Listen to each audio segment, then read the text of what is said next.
ফোনপের মাধ্যমে কিভাবে ইউপিআই পিন সেট রিসেট কিংবা চেঞ্জ করবেন ডিটেলস জানতে ভিডিওটি শেষ পর্যন্ত দেখতে থাকুন।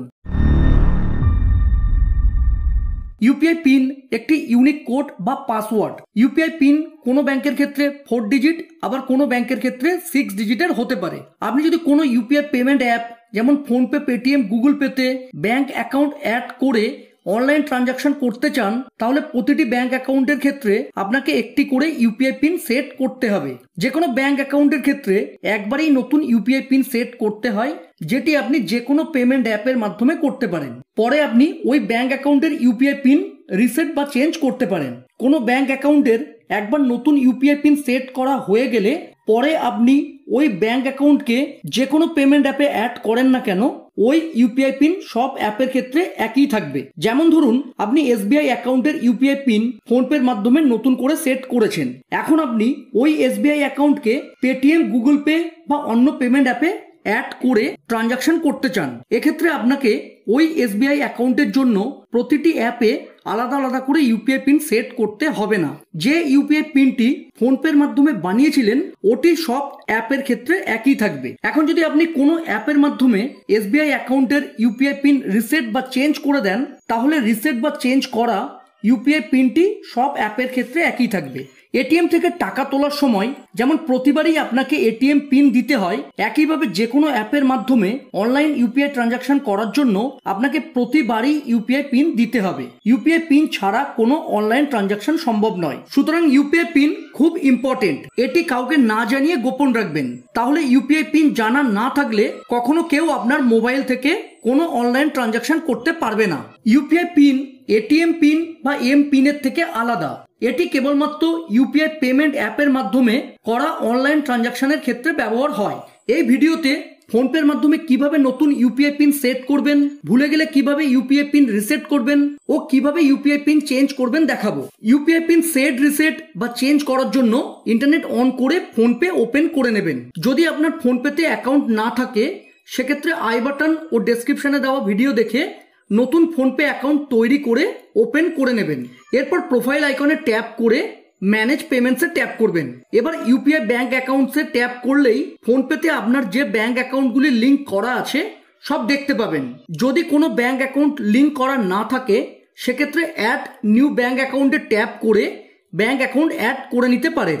ফোনপেতে কিভাবে নতুন ব্যাংক অ্যাকাউন্ট অ্যাড করবেন, কিভাবে ব্যাংক অ্যাকাউন্ট ডিলিট করবেন ও কিভাবে কোনো ব্যাংক অ্যাকাউন্টকে প্রাইমারি ব্যাংক অ্যাকাউন্ট হিসাবে সেট করবেন জানতে আই বাটন ও ডেসক্রিপশনে দেওয়া ভিডিও দেখতে পারেন। যাই হোক, এখন যে ব্যাংক অ্যাকাউন্টের ইউপিআই পিন সেট, রিসেট বা চেঞ্জ করতে চান সেটির উপর ট্যাপ করবেন। যদি আপনার ব্যাংক অ্যাকাউন্টে আগে থেকে ইউপিআই পিন সেট করা থাকে, সেক্ষেত্রে এখানে ইউপিআই পিন এক্সিস্ট লেখা থাকবে এবং এক্ষেত্রে আপনি ইউপিআই পিন রিসেট ও চেঞ্জ করার অপশন পাবেন। আর যদি কোনো ইউপিআই পিন সেট করা না থাকে, তাহলে নতুন ইউপিআই পিন সেট করার জন্য set new UPI pin option থাকবে।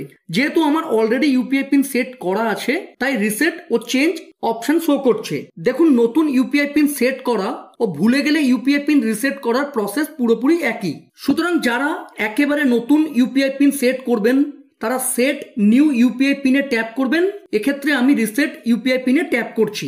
সাধারণত ভুলে গেলে ইউপিআই পিন রিসেট করার প্রয়োজন হয়। ইউপিআই পিন সেট বা রিসেট করার জন্য আধার নাম্বার ও এটিএম কার্ড এই দুটি অপশন পাবেন। তবে কোনো কোনো ব্যাংক অ্যাকাউন্টের ক্ষেত্রে দুটি অপশন পাবেন না, কেবলমাত্র এটিএম কার্ডের অপশন পাবেন। যেমন দেখুন, এসবিআই এর ক্ষেত্রে দুটি অপশন শো করছে, কিন্তু কোটাকের ক্ষেত্রে কেবলমাত্র এটিএম কার্ডের অপশন শো করছে। আমি দুভাবে সেট রিসেট করে দেখাচ্ছি। এটিএম কার্ডের মাধ্যমে সেট রিসেট করার জন্য এটিএম কার্ড সিলেক্ট করে কন্টিনিউ করবেন। এরপর এখানে এটিএম কার্ডের লাস্ট 6 ডিজিট, এখানে এটিএম কার্ডের এক্সপায়ারি ডেট দিয়ে দেবেন। এগুলি এটিএম কার্ডের উপর পেয়ে যাবেন। এটিএম কার্ডে কোনো এক্সপায়ারি ডেট লেখা না থাকলে মান্থের জায়গায় 01 ও ইয়ারের জায়গায় 49 দিয়ে দেবেন। এরপর কন্টিনিউ করবেন। ব্যাংক থেকে আসা ওটিপি অটোমেটিক্যালি ডিটেক্ট হয়ে যাওয়ার পর টিক করবেন। এরপর এখানে এটিএম পিন দিয়ে টিক করবেন। এখন নতুন একটি ইউপিআই পিন এখানে দিয়ে টিক করবেন।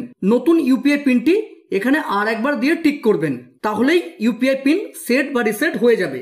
আধার নম্বরের সাহায্যে সেট রিসেট করার জন্য আগের মতো একইভাবে এই পেজে এসে আধার নম্বর সিলেক্ট করে কন্টিনিউ করবেন।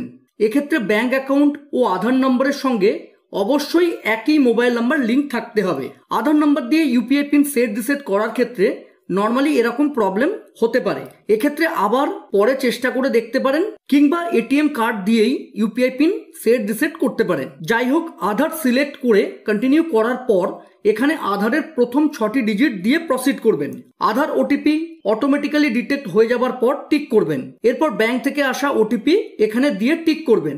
এখন নতুন একটি ইউপিআই পিন এখানে দিয়ে টিক করবেন। নতুন ইউপিআই পিনটি এখানে আর একবার দিয়ে টিক করবেন, তাহলে ইউপিআই পিন সেট বা রিসেট হয়ে যাবে। যদি আপনার ইউপিআই পিন মনে আছে কিন্তু এখন ওটিকে চেঞ্জ করতে চান, তাহলে আগের মতো একইভাবে এই পেজে এসে চেঞ্জে ট্যাপ করবেন। এরপর এখানে পুরনো ইউপিআই পিন দিয়ে টিক করবেন। এখন নতুন একটি ইউপিআই পিন এখানে দিয়ে টিক করবেন। নতুন ইউপিআই পিনটি এখানে আর একবার দিয়ে টিক করবেন, তাহলেই ইউপিআই পিন চেঞ্জ হয়ে যাবে। এভাবে আপনারা খুব সহজেই ইউপিআই পিন সেট রিসেট বা চেঞ্জ করতে পারবেন। ফোনপের মাধ্যমে কিভাবে অনলাইন ট্রানজাকশন যেমন mobile recharge, electric bill payment কিংবা কাউকে মানি সেন্ড ইত্যাদি করবেন, ডিটেলস জানতে এই ভিডিওটি দেখতে পারেন। আজ এই পর্যন্ত। ভিডিও ভালো লাগলে প্লিজ চ্যানেলটিকে লাইক শেয়ার ও সাবস্ক্রাইব করে সাপোর্ট করবেন। ধন্যবাদ।